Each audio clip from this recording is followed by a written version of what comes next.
Relatos de consultorio, parte 2. Caso 64224. Después de mi último relato, recibí algunos mensajes con preguntas muy interesantes. Contestaré un par en este. La noche de ayer, hurgué en mi desván buscando un caso específico de hace algunos años. Entre todas las cajas encontré la carpeta que tanto busqué. Caso 64224. Había memorizado el número y el rostro de ella, pero permítanme darles un poco de contexto primeramente. Antes de residir en mi ciudad actual, la cual por privacidad no revelaré, yo residí en la Ciudad de México. Durante ese tiempo, cursé mi residencia médica en uno de los más famosos hospitales mentales de la ciudad, el Hospital Psiquiátrico Fray Bernardino Álvarez. Muchos tienen la idea equivocada de lo que es un hospital mental, debido a las películas y libros donde solamente pintan a la gente como un grupo de personas viviendo bajo instintos animales. La realidad es muy diferente. Las personas internadas normalmente son completamente funcionales, aún sin medicación. Sin embargo, también existen las personas enfermas que no pueden ser controladas, que inclusive, bajo los efectos de antipsicóticos o neurolépticos, solo podemos sedarlas y hacerlas dormir. Su mente está completamente destruida, tanto que no existe realmente una solución. Tal es el caso 64224. Y una de las preguntas que contestaré es: ¿alguna vez has dudado tanto de tu mente que piensas que serás tú quien terminará internada? Mucha gente confunde la psicología con la psiquiatría. Un psicólogo es aquella persona que trata los trastornos mentales. Estos pueden ser derivados de un trauma o muchos otros factores. Ellos estudian por años para comprender el sentir y el pensar de las personas. Los psiquiatras, en cambio, tratamos las enfermedades mentales. Estudiamos primeramente la escuela de medicina para después especializarnos en psiquiatría. Las enfermedades mentales no siempre son derivadas de algún trauma o suceso. Muchas veces simplemente aparecen por herencia o simplemente al azar. La última vez que miré a quien llamaré Luciana, lo recuerdo casi como una fotografía. Yo era una residente de psiquiatría en mi último año. Fue la primera vez que me quedé sola con un paciente, sin algún médico adscrito que me estuviera supervisando, debido a que era 20 de noviembre, un día festivo para los mexicanos. Luciana tenía casi 30 años internada en el hospital y durante ese tiempo no había dicho una sola palabra. Los médicos a veces bromeaban con eso. Algunos genuinamente pensaban que era muda. Esa tarde, yo entré a su habitación donde ella estaba recostada. Tenía sus manos cruzadas sobre su pecho y su mirada fija en el techo. Según su expediente, el cual había leído varios días antes, era eso lo que normalmente hacía durante todo el día. Mismo expediente el cual ahora tengo en mi casa ilegalmente. Por alguna razón, yo me sentía completamente intrigada por ese caso. Había leído su expediente completo en varias ocasiones. Memoricé las notas de los demás psiquiatras. Su historia estaba casi vacía. No había datos relevantes, pero aún así, estaba con la necesidad de saber cada día más. Había sido internada en diciembre de 1984 por personas quienes no se identificaron. El hospital había decidido recibirla al verla en muy mal estado. Luciana tenía 60 años en ese tiempo. Creo que en este momento debe estar en los 70 o por cumplirlos. A pesar de eso, era una señora de apariencia tranquila. No convivía, no hablaba, pero era funcional. Tomaba su medicamento como se lo indicaban, tomaba su baño, seguía las reglas. Pero había algo extraño en ella. Esa mirada fría y triste que siempre salía de sus ojos. Esa tarde, recostada en la cama de su habitación, miraba al techo y yo me senté a un lado de ella. Había solamente una silla y una pequeña mesa, en donde algunas veces colocaban su alimento cuando no podía ir al comedor. Comencé a hablar con ella como acostumbraban a hacerlo los demás médicos y enfermeras. «Hola», le dije sin esperar ninguna respuesta a cambio. «¿Cómo estás hoy?». Seguí. «¿Hay algo en lo que pueda ayudarte?». Algunos médicos piensan que tratar a las personas enfermas como personas completamente normales les ayuda a recuperar un poco de cordura. Quizá eso pasaba por mi mente en ese momento. Había escuchado que durante los casi 30 años, Luciana nunca había recibido una sola visita de gente externa. Eso me parecía tan triste que no podía imaginar cómo se sentía ella. Si es que debajo de ese témpano de hielo protector sentía algo. Había una regla en el hospital, y es que las sesiones debían ser siempre grabadas. Esto debido a varios problemas legales con familiares de los pacientes. Por lo tanto, tomé mi pequeña grabadora de voz. Usar el celular no me parecía tan útil en esos momentos. Además, la grabadora daba un aire de profesionalidad retro que los psiquiatras añoramos. Me aseguré que el botón de grabación estaba presionado y la coloqué en la pequeña mesa. «Luciana, quisiera preguntarle sobre usted», proseguí. «Sé que muchas personas lo han hecho, pero quisiera saber su historia de primera mano, y no lo que leo en los papeles». Luciana miraba al techo. Me parecía que parpadeaba menos de lo que una persona normal lo hace. Eran los pequeños detalles que no podía ignorar. «Según su expediente, usted era residente de Tlalnepantla, pero no sé nada más». Hice una pausa. «¿Tiene usted familia?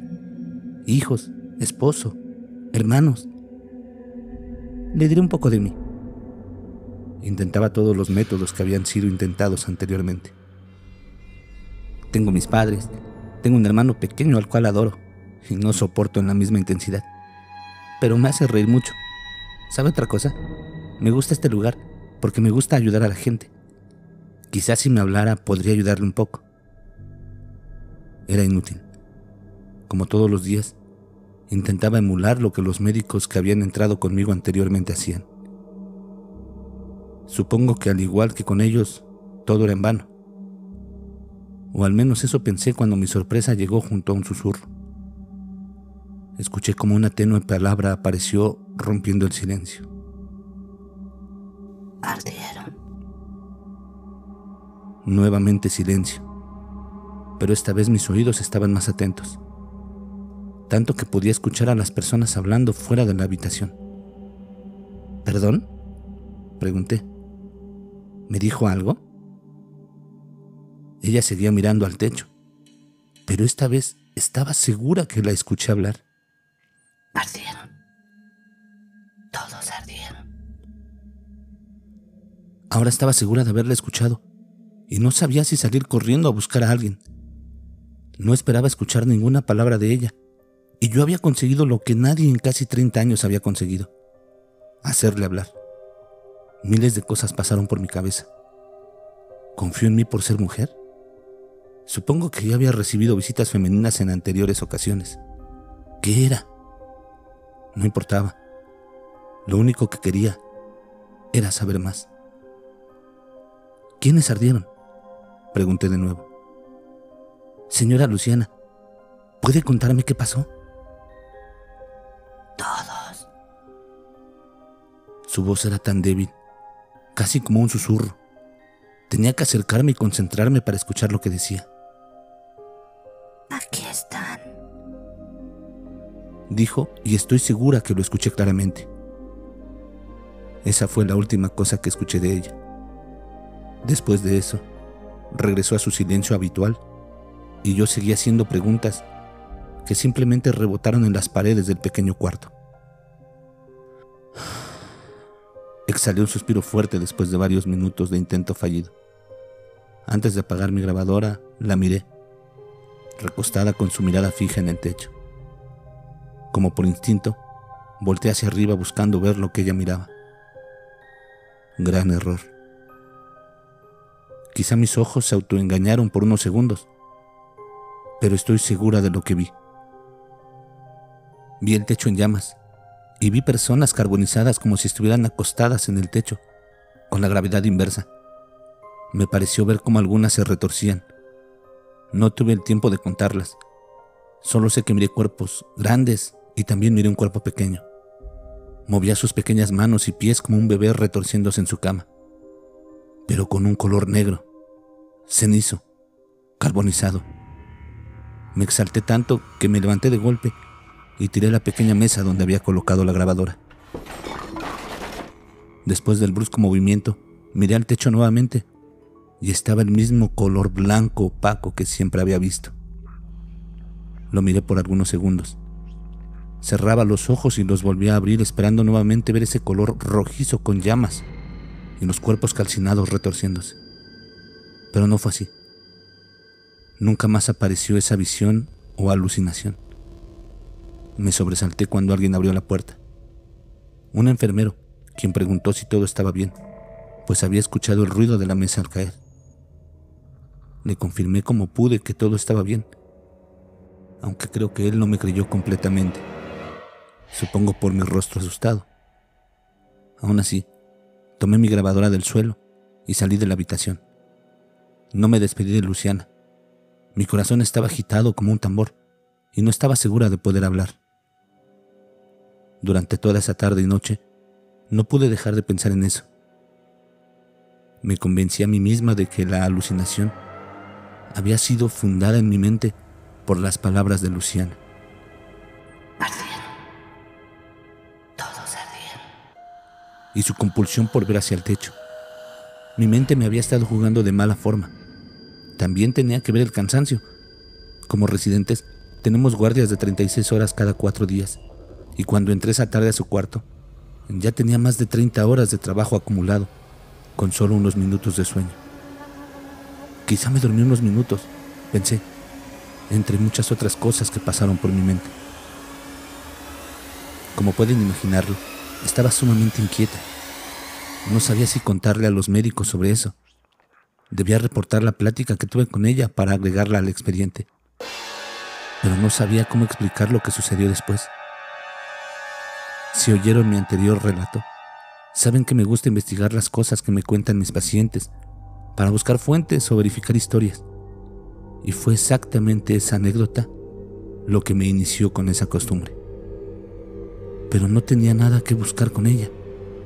Me había llevado su expediente a mi casa, pero no tenía más que su nombre completo y algunos datos menores, lo cual no arrojaba ninguna búsqueda exitosa en Google. Deben recordar que todo esto sucedió hace aproximadamente 10 años. No era aún una experta en el Internet. Entre sus documentos se encontraban su credencial permanente de elector, que era el documento que se utilizaba antes de la creación del Instituto Electoral, que fue aproximadamente en los años 90, y me puse a investigar compulsivamente cada dato. No sabía por qué o qué esperaba encontrar. Sin embargo, lo hice. Fue cuando llegué a la localidad. Leí San Juan Ixhuatepec. Al buscar en Google, mi corazón se heló al leer una de las páginas que aparecieron. Era una nota de un periódico recordando un fuerte accidente ocurrido casi 30 años atrás. Leí el encabezado: Infierno en la Tierra. ¿Qué pasó en la explosión de San Juan Ixhuatepec en 1984? De pronto, una voz apareció en mi cabeza. No sé si fue mi subconsciente o algo realmente audible. Todos ardieron.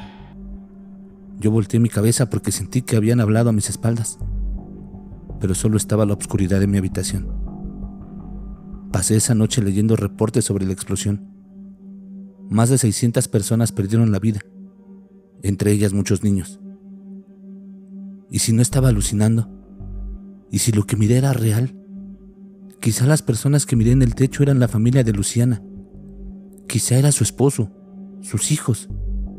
Quizá ella me había compartido sus visiones, y eso que miré en el techo era lo que ella veía todos los días y el porqué de su estado. Recordé que tenía la grabación. Me levanté impulsivamente de mi silla para buscarla y la reproduje mientras leía más reportes. Regresé a la cinta un poco, calculando dónde estaba la parte que yo quería escuchar.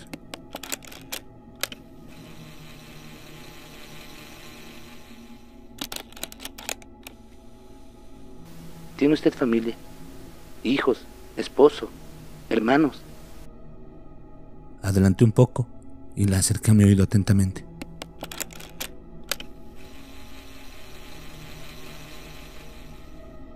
Pasaron unos segundos de silencio que después se rompió con mi propia voz. ¿Perdón?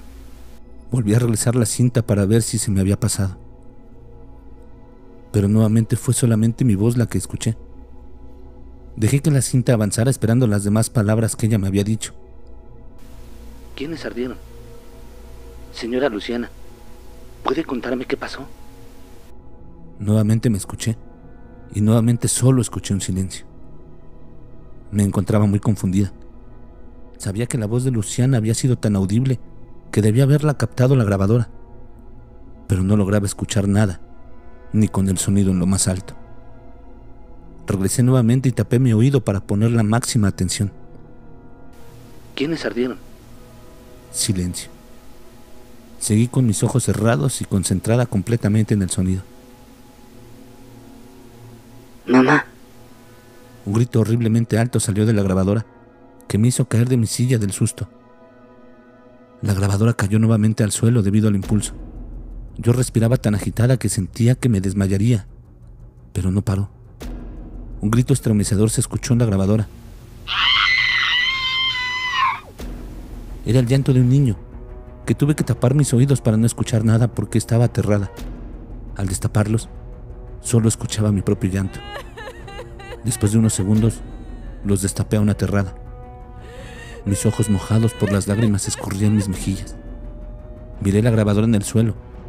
Tenía miedo de escuchar algo más, pero simplemente estaba apagada. La recogí, saqué la cinta, la puse en el suelo y la aplasté con mi zapato con todas mis fuerzas hasta romperla. Mis manos estaban temblorosas. Mi corazón parecía que se saldría de mi pecho. Me acerqué a la computadora para borrar todo rastro de lo que había estado buscando. Ya no quería saber nada más del caso. Sin embargo, antes de cerrar la página pude notar algo. El incendio había ocurrido entre el día 19 y 20 de noviembre de 1984. Ese día era su aniversario. Al día siguiente, decidí hacer una copia del expediente y quedarme yo con el original. Pensaba que en algún futuro regresaría a él a investigar y a terminar lo que esa noche no pude. Pero he estado aquí por más de 10 años y no he tenido el valor de regresar a él. Algunas veces, al estar recostada mirando el techo, pienso en esa imagen. Pienso que quizá ella ha visto eso por más de 40 años y no puedo imaginar lo horrible que es. Yo no pude siquiera seguirla viendo después de eso, y hoy apenas tengo el valor de contar esta historia. La segunda pregunta que contestaré es sobre el significado de Yakbal. He investigado un poco sobre el caso anterior. Me he dado cuenta de que la palabra Yakbal se usa para algunas deidades tzotziles. Cuando descubra más, les estaré informando.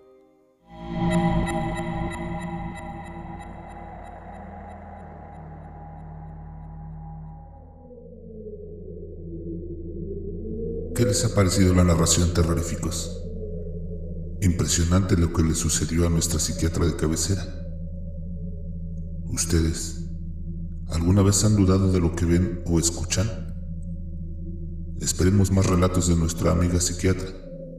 Y mientras lo hacemos, si les está gustando nuestras narraciones y nuestro trabajo, la mejor forma de apoyarnos es suscribiéndose, regalándonos un like y compartiendo.